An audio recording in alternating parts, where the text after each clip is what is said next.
With us right now, Jimmy Burroughes. Jimmy, you are the founder of Jimmy Burroughes Leadership, and you help build high-performance leaders, cultures.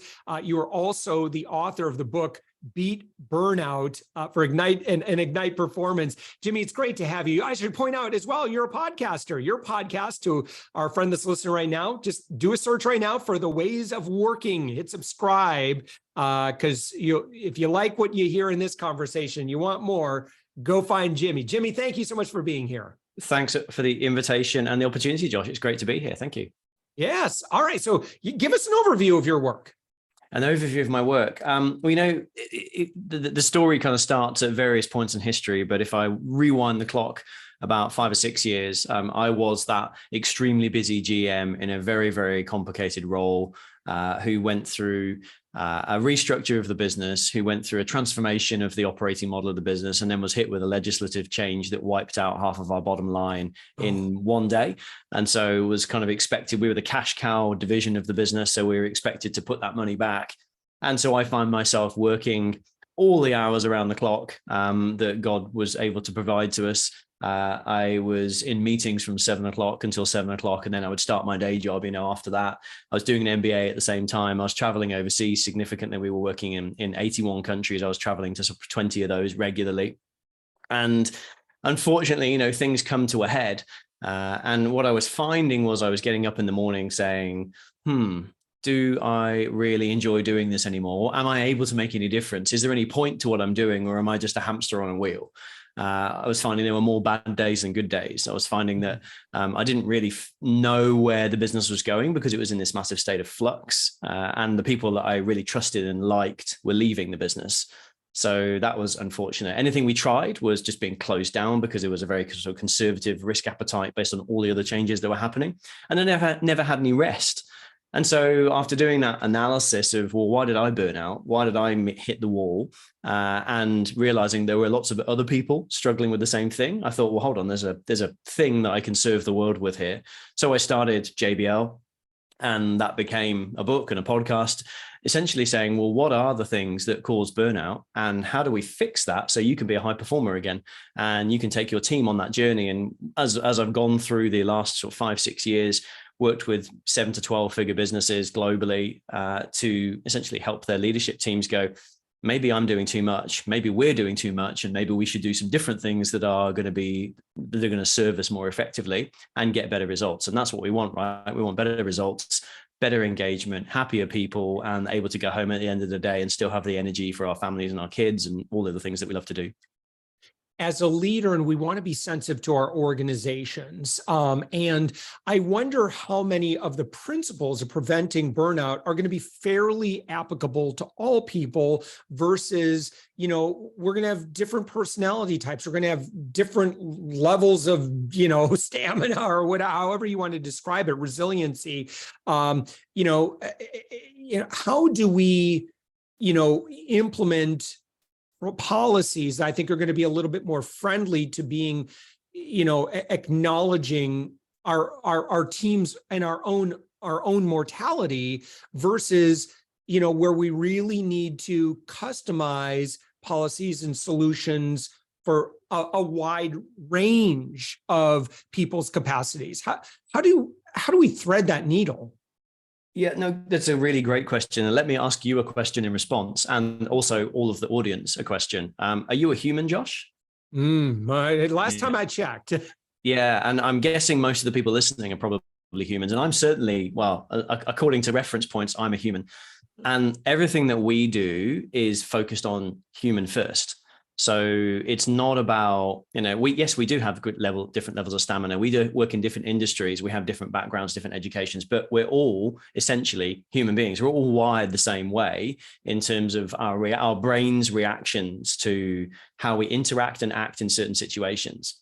And what we found through doing the neuroscience that sits behind the book and all the stuff that we do is that actually what we're relying on as professionals in organizations is a very small step above the caveman.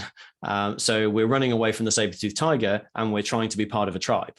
And when you start to realize that that's basically what's driving the majority of our behavioral patterns, you can start to interact with those in a more effective way. And so, you know, the stresses of, have we got enough budget? Have we got enough resources to go around? Is there enough time? We're running out of time. There's too many priorities. I'm overloaded. People keep leaving my team. I'm really struggling to get my deadlines done. They're all what we call scarcity responses, which is the saber-toothed tiger at the front of the cave. And we all have to try and rally around and fight that. Equally, when we're doing something, you know, we're driven by that need to do something that's important, meaningful, and is making a difference. That's the purpose conversation. So even though as an organization, you might be saying, well, we've got different people from different backgrounds and different diversities, groups and different ethnicities, or whatever it is you want to say, we're still all wired like cavemen. And so what we do is we get down to the neurological and the evolutionary responses that create behavioral change that sit below the education and the intelligence and all those things. And we work there. And that what we see is bubbles up into an impactful behavioral and significant performance change in organizations. And so, you know, you can go into an organization as a consultant and focus on revenues and margins and KPIs and productivity. But if people are burned out, it won't make that much difference. You might get a 5 to maybe 10% change in your performance over the course of a year. What we're looking for is significant change, but over a period of time. So it's that 1% change daily, which leads to a 38x improvement by the end of the year. And we're compounding change on top of itself. Yeah. Jimmy, when we're thinking about ourselves and maybe as a leader, we're at that point where we're just exhausted. How do we know that there are changes that we need to make to our day-to-day, or maybe just where our focus is versus you just need a vacation? Yeah. I often get asked this now, what if we just sign people off on sick leave, right? Or let's take a 2-week vacation. And, you know, if we use the metaphor of you're standing outside in the rain and you come inside and you go outside and it's still raining, you're going to get wet again, right? The reality is burnout and the people who are struggling with it are in the same position. And in the book and in our body of research, downtime is the last chapter of the book, because, you know, it doesn't matter if you come in and dry off briefly. If you go out and it's still raining, you're still going to get wet. So we need to do all of the other things first and identify where am I sitting at. And the other analogy we use is, do you remember in the old 1980s ghetto blasters on stereo systems, you had like the graphic equalizer, and you could better believe it. Or you could dial the bass or the treble or the mid level. Well, so the book is laid out in a kind of similar way. If you're in the positive zone on that variable, then you're moving towards high performance. If you're in the negative zone in that variable, you're increasing your likelihood of burnout. If you're in the negative zone in 3 of those variables, you have a very high chance of burnout. And we've got 5 variables. So yes, downtime could be, well, actually, I get a lot of time off to rest and relax, but that's only 1, right? So we've got another 4 that we've got to assess and look at. So my recommendation on this is, we'll have a look at yourself in terms of what's the level of purpose that you're working towards. Have you got an aligned sense of purpose across yourself, your role, your team, your organization? Are you more abundant than scarce? Are you running scared all the time? Are you in the fight or flight reaction all the time? Is that challenge for you? How well connected are you to your tribe, your team, your plan, your business, and your development? Are you exploring and innovating and creating, or are you the hamster on a wheel, delivering and delivering, delivering? And do you get some downtime? And if we can look at those variables, then you might say, well, actually, I am really, really busy. And no, taking 2 weeks off is not going to fix this. Yeah. And is there anything that you recommend doing? Like, let's say that, listen, vacation is not an option right now. We're on a big push. I feel I've been burning. The reality is, historically, yes, I've probably been burning the candle at both ends a little bit too much, but here I am, and I am just spent. Mm-hmm. Is there anything that I can do today so that I can get through the next couple of months or the next few weeks, so that I can see this through all the way through? Is it a shift of focus? Is it, something that, we have, just self-care, things that maybe we could do throughout the day? I don't know if you get down in the weeds, into too much of this, but, I'm sensitive to someone who might be feeling a little bit of burnout today. Is there anything that they can do maybe today that might make the rest of the day work a little bit better for them? That's such a great question. And yes, I'll give you 3 because I like 3s. For some reason, I think 3s seem to work really well. Let's start at each end of the book, and then we'll go one in the middle as well. So number one is, well, no, before I even get there, first of all, if you are really struggling with that, I feel for you. I've been there. I know it's painful, and sometimes it's really hard to see the wood for the trees. And so, yeah, let's try and help. Number one would be what we call the spotlight effect. So we tend to think as leaders who are highly driven, highly engaged, highly passionate, and have high performance anxiety. So we're the ones that drive ourselves to burnout because we need to deliver. We have to deliver, we see a sense of failure if we don't. Actually, people aren't thinking about you as much as you think they are, and people don't care about you as much as they think they do, as much as you think they do.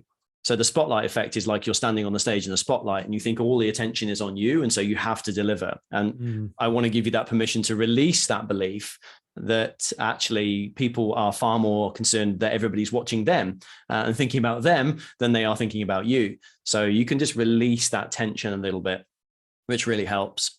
The second one would be in the first piece of the book, which is all about purpose. And we actually give the first think purpose is such an important thing for people to get right. But it's a very simple exercise with, am I really clear on the purpose of everything that I'm doing? And what we normally see is it falls into one of three categories. Yes, I'm 100% clear and I know the difference it makes. The second one would be, no, I'm not really clear on the purpose of this, and I'm not really clear on the difference it makes. Well, then there's a conversation to be had. And the third category would be, I have no idea why I do this, and I'm not sure what difference it makes. I just do it. And to me, they're the opportunities to go, well, what if I just stop doing that? And let's see if anybody notices. And a great example that I often use in sort of keynote speeches and things is when I took over the recruitment for a large bank in New Zealand. We had a dashboard report that we would religiously produce. It took 2 days a month to produce, and we would send it out to all the business. And we knew that it was reasonably inaccurate, but it was the best we had. So I just said, we'll stop doing it and see what happens. And then I went round to all the senior leaders in the business and said, I stopped doing that. Does it make a difference? And they said, well, no, we didn't read it anyway, so it doesn't make any difference. So we were committing 2 days a week. That's 10% of your working days of the month to a report that nobody even read. So what's the purpose of you doing it? And is it you're very clear and you know the difference it makes? You're ambiguous about it, have a conversation, or you're not clear, maybe stop doing it. The last one would be something from the downtime chapter, which is taking a little bit of time out for working on the business, not working in the business. And often, again, when we're on the hamster wheel, we end up in a situation if we can't stop and think. And we did this with a very large organization, a couple of million employees, and we were working at the senior end of their organization. And we said to them, take 20 to 45 minutes once a week with a notebook, leave your phone, leave your laptop, go somewhere else and just sit and see what comes up. And what we're actually asking them to do is access the subconscious TV channel in their brain. And the interesting thing about your brain is it can either watch the problem-solving, curious, innovative, intelligent TV channel, or it can access the daydreaming subconscious TV channel. And it's that same TV channel you access when you're in the shower and suddenly something comes to you, or you're doing the dishes and suddenly you solve a problem, or you've been wrangling with that problem and it bubbles up at 3 a.m. And you suddenly go, I know the answer. So we want you to access that piece. And what we saw with the leaders who we challenged a leadership group to do this. And those who said, no, I haven't got time for that. I'm super busy. I've got 5,000 employees who report to me and I get 2,000 emails a day and I'm way too busy to take 20 minutes out once a week. Over the course of the 12 months we worked with them, those people burned out, they dropped off the program and they left the business. They also were ranked lower in the talent spectrum at the end of the year. Those who took the time out made better decisions, were more engaged, had better health stats, were ranked higher on the talent matrix. And it was because they had those 20 to 45 minutes just thinking, what should I be working on right now? What are the things that are important? And which is the most important thing for me to get back to the office and do versus doing all the things? And over the period of the year, we really saw the difference start to, that divergence of capability. It's very easy when you're really busy to stay busy versus going, let's just hop off for half an hour, 20 minutes to 45 minutes, and just take stock of the situation. And sometimes just sitting there with a notebook, doodling, thinking about nothing, just looking out the window, accesses that TV channel in your brain that allows everything else just to slot into place. And you see things that you wouldn't see when you're focusing on the conscious TV channel. Yeah. Um, Jimmy, how do you work? Your website is jimmyburrows.com. And when somebody goes there, explain like how you're working with individuals and So leaders and organizations.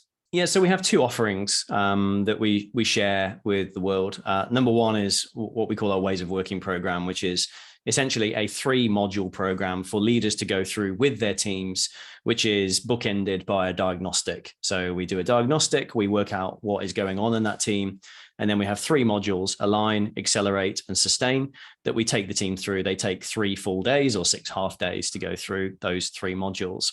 And during the course of those modules, essentially what we're doing is having facilitated conversations in a room or virtually that allow the team to build trust, connection, and purpose with each other. And that we see starts to grind the wheel of performance. So give you a very simple example. What is the purpose of this team existing? Let's get clear on that, because when everybody's clear on the purpose of the team, priority making, decisioning, resource allocation, effort is more aligned. And so that works really effectively. One of the sustained conversations would be, well, what are some of the barriers that we might have in terms of unconscious biases that are going to trip us up down the track? So we have a conversation around that. So they're all conversation led. And then at the final end of the program, we do a second diagnostic, which is mapping the change of the team's engagement and performance over the period of time. So that's the first way. That's more of a B2B offering, where we go into businesses and we partner with senior leadership teams. So tiers 1 to 5 normally in large organizations. And I say large, sort of anything over 10,000 people is generally where we play. The other offering we have, if you're in a smaller business or you just want something for yourself, is we run a global leadership mastermind. So on a monthly basis for 90 minutes, we pull in leaders from all of our B2B clients, but also individuals who are just needing to connect into a network of people who are going through similar stuff to them, and they can have a conversation about a typical problem. So last month, we talked all around connecting with the person, not the position first. So it's like, how do I actually connect at a human level versus with their job title? We've talked about neurodiversity. We talked about all sorts of things. I think we're 2 years into the mastermind now, and the following is really strong, because what normally we find is, we've got somebody from the hotel industry, somebody from the insurance industry, and somebody from construction going, oh my God, I have all these problems. I'm really wrestling with it, and nobody else has these problems. And then they come along to the mastermind, they're like, oh my God, everybody's struggling with these problems, right? We can all help each other. And it's a really high value community, because we try and encourage the people within the community to connect and support each other. So one of the things that in each of the mastermind sessions is a hot seat where people can go, oh, I've got this problem. What do people think? And we coach each other. So we answer each other's questions and we support each other. So they're kind of the the 2 ways that people can work with us. Either B2B, you and your team, we'll take you through it. The big advantage of that one is if you're doing great stuff, we validate you in front of your team and you have the conversations that are going to accelerate. If you're maybe not confident enough to lead those conversations, or you need a bit of support as a leader to enable those conversations to happen, maybe you're in a new team or you've just restructured or there's some cultural challenges, we support you. So we're going to build your capability by showing you a good example, but also showcase the moments where you can really shine. So they're the 2 advantages. If you're that leader who is feeling like they're just under pressure, they haven't got the support internally, maybe the mastermind is for you. Yeah. And your book as well, Beat Burnout, Ignite Performance, the leader's playbook for building high performance team culture. That's also available at your website. Jimmy, anything else? Obviously we talked about the podcast as well, which you can hit subscribe. It's called The Ways of Working. Anything else we missed in terms of next steps for someone that's been listening to our conversation? Please reach out on LinkedIn. I'm very active on LinkedIn. I really enjoy a good conversation. I say I'm all about human connection. So if people are just wanting to find out more, they want to hop on a Zoom call, they want to chat and learn, I'm very open to those conversations, because I think that's where the magic happens. And if nothing else, even if we don't work together, my goal is for you to walk off any conversation with me having taken something of value away that you can walk back into your office and go, we should be thinking about this. That's my goal in every conversation. So I'm open to those chats, open to the conversations. And, if we can find a way to support each other through this and stop people burning out and help people be high performers, then I've achieved my life's purpose. And that's the goal. All right, Jimmy Burroughes, again, you build high performance cultures. You're the founder of Jimmy Burroughes Leadership, found on the web at jimmyburrows.com. Lest anyone think, not understand or appreciate your level of authority and influence. You've worked with leaders within Google, Samsung, Bank of America, HSBC, Lego, Dyson, and many, many, many, many others. You could see quite an impressive roster of clients that you've been able to work with. Jimmy Burroughes, thank you so much for joining us. Thanks, Josh. Really appreciate the time. Thank you.